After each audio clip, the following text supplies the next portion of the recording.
Hello बच्चों, आजकल आप लोग पढ़ रहे हैं कविवर मैथिली शरण गुप्त जी द्वारा रचित कविता मनुष्यता। पिछले वीडियो में आपने पढ़ा कि सहानुभूति चाहिए महाविभूति है यही, है ना, जिसमें कि उन्होंने बताया कि मनुष्य के पास यदि सहानुभूति, दया, करुणा, ममता इस प्रकार के गुण हो तो ये तो सबसे बड़ी पूंजी है ना। उसी क्रम में अब आगे का पद्यांश देखिए कि रहो न भूल के कभी मदांध तुच्छ वित्त में, सनाथ जाने आपको करो न गर्व चित्त में। अनाथ कौन है यहाँ त्रिलोकनाथ साथ हैं, दयालु दीन बंधु के बड़े विशाल हाथ हैं। अतीव भाग्यहीन है अधीर भाव जो करे, वही मनुष्य है कि जो मनुष्य के लिए मरे। प्रस्तुत पद्यांश में कविवर बताते हैं कि हमें कभी भी तुच्छ वित्त, क्षुद्र, ये जो वित्त है, वित्त मतलब धन, इसका घमंड नहीं करना चाहिए। इन्होंने इसे तुच्छ वित्त क्यों कहा है? तुच्छ वित्त इसलिए कि लक्ष्मी चंचला होती है, कभी एक जगह नहीं ठहरती। तो कोई थोड़ा सा धन पाके ये सोच ले कि हम सनाथ हो गए या हम बहुत ऊंचे हो गए, घमंड करने लगे, तो कभी भी ऐसा नहीं करना चाहिए। उसके मद में, घमंड में अंधा नहीं होना चाहिए। है वही बातें बताना चाह रहे हैं कि इस चंचला और एक जगह ना ठहरने वाली लक्ष्मी के लिए या धन के लिए कभी भी घमंड नहीं करना चाहिए। तो कह रहे हैं रहो न भूल के कभी मदांध तुच्छ वित्त में, कि तुच्छ वित्त में, क्षुद्र धन में कभी भी मद से अंधे मत हो।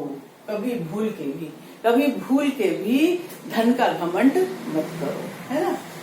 सनाथ जान आपको करो न गर्व चित्त में, और सब कुछ मेरे पास है, मेरे पास बहुत धन संपदा है, संपत्ति है, ये है वो है, इसको समझकर अपने को सनाथ मत समझो, है कि मैं ही अपना नाथ हूँ, है मैं सनाथ हूँ और सारे अनाथ हैं। ऐसा करके आप चित्त में, मन में बहुत घमंड या गर्व मत करो, है अहंकार मत करो इस बात का कि मेरे पास धन है, संपदा है।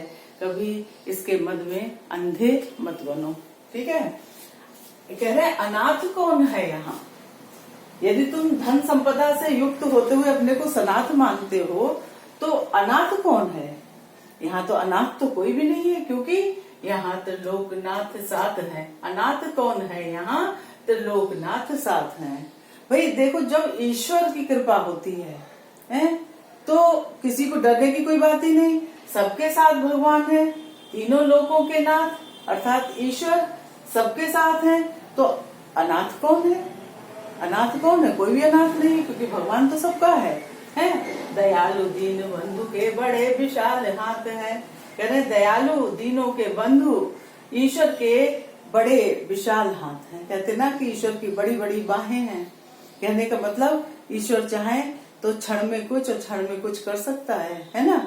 तो ऐसे मतलब धन की या संपदा की या किसी का भी मद तो किसी का भी हो सकता है, घमंड किसी भी चीज का हो सकता है, सत्ता का हो सकता है, धन का हो सकता है।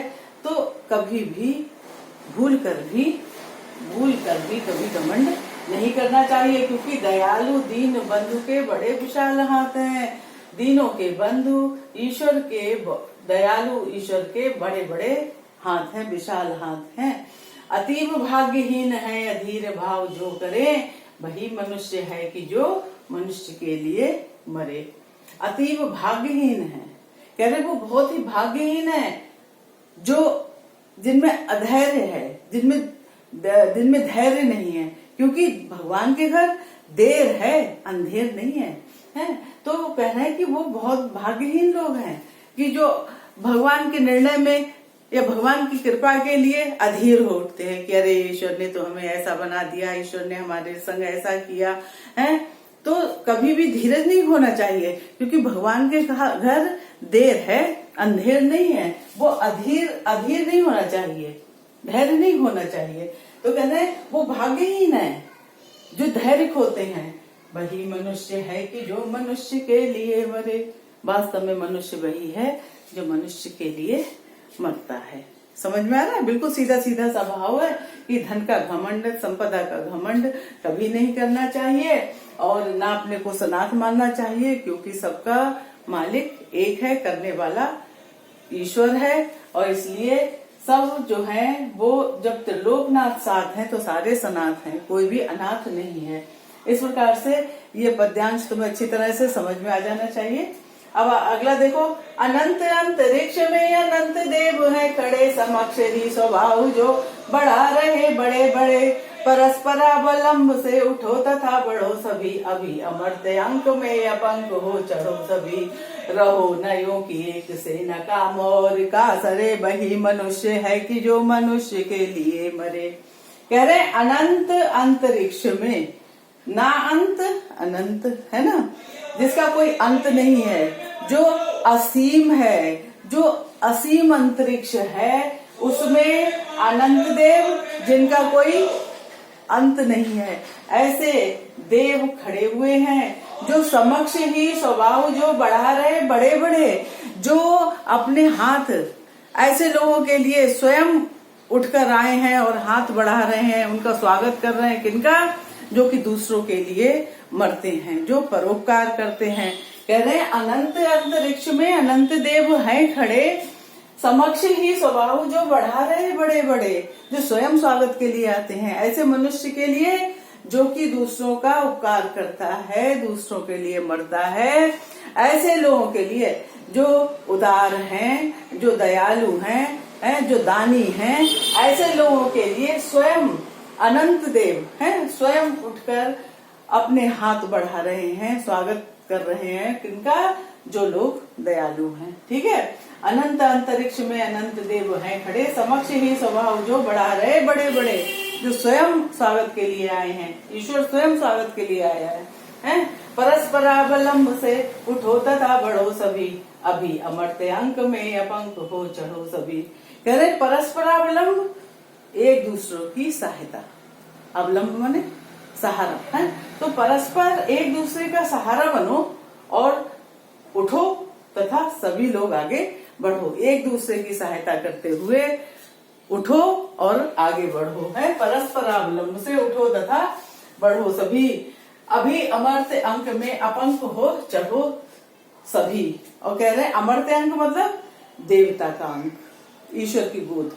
और कह रहे हैं सभी ईश्वर की गोद में अपंक होकर चढ़ जाओ। कहने का मतलब अपंक मतलब पाप, कोई भी जिसके कोई भी जिसपे कलंक न लगा हो, है ना। अब जैसे पूरी नौकरी लोग कर जाते हैं, कहीं पर कोई भी भ्रष्टाचार या किसी भी तरह गलत बात का कोई उनका उदाहरण नहीं होता, तो उनका कैसा जीवन कहलाता है? अपंक। उनकी सर्विस कैसी कहलाती है? अपंक है, जिसमें कोई कलंक नहीं लगा, है ना। तो कह रहे हैं अभी अमर्त्य अंक में अपंक हो चढ़ो सभी। अब सब लोग ईश्वर के गोद में कैसे जाओ? भाई जाना सबको है, ईश्वर की गोद में कैसे जाना है? कलंक रहित होकर, है ना। कोई दोष ना लगने पाए अपने चरित्र पर, अपने ऊपर कोई भी दोष ना लगने पाए, कोई कलंक ना लगने पाए। है अभी अमर्त्य अंक में अपंक हो चढ़ो सभी, और रहो यो न कि एक से न काम और का सरे। और ऐसे रहो कि एक दूसरे के बिना किसी का काम ही संपन्न ना हो पाए।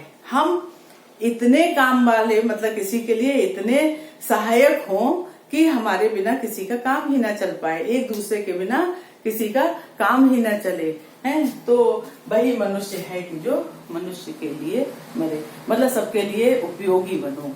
ये रहो ना यूं कि एक से ना काम और का सरे, हम एक दूसरे के लिए उपयोगी साबित हों। वही मनुष्य है कि जो मनुष्य के लिए मरे। वास्तव में मनुष्य वही है जो दूसरों के लिए, दूसरे मनुष्य के लिए मरता है। इस तरह से तुम्हारे दोनों पद्यांशों में वही बात, मनुष्यता की बात बार बार कवि दोहरा रहा है। और इस लाइन को, वही मनुष्य है कि जो मनुष्य के लिए मरे, और वही मनुष्य है कि जो मनुष्य के लिए मरे, इस लाइन को बार बार हर पद्यांश में दोहरा रहा है ना। बच्चों इस बात पे ध्यान देना। धन्यवाद।